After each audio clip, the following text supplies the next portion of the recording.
Hey everyone, welcome back to Music Theory 101.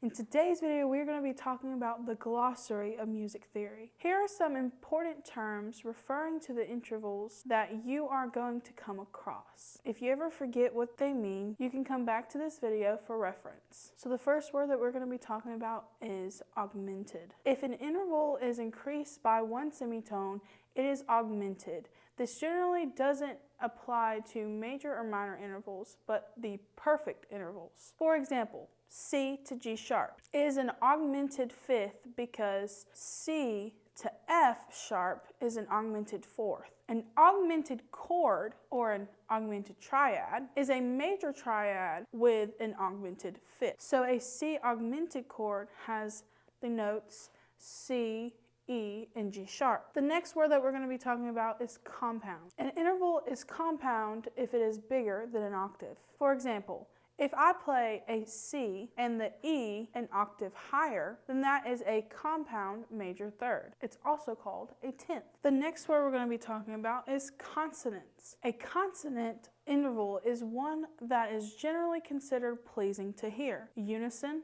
third, fifth, sixth, and the octave are widely considered consonant intervals. Moving on to the next word, diminished. If an interval is decreased by a half step or semitone, it is diminished. This generally doesn't apply to major or minor intervals, but the perfect intervals. For example, C to G flat is a diminished fifth. A diminished chord, or a diminished triad, is a minor triad with a diminished fifth. So a C diminished chord has the notes C, E flat, and G flat. So the next word is dissonance. A dissonance interval is one that is generally considered unpleasing to hear. The second, but particularly the minor second, major and minor sevenths, and the tritone. They are widely considered dissonant intervals. And the last word that we're going to go over is perfect. Perfect is descriptive of an interval that is either major or minor. This relates to the fourth, the fifth, the octave, and the unison. To play in unison is to play in the same notes at the same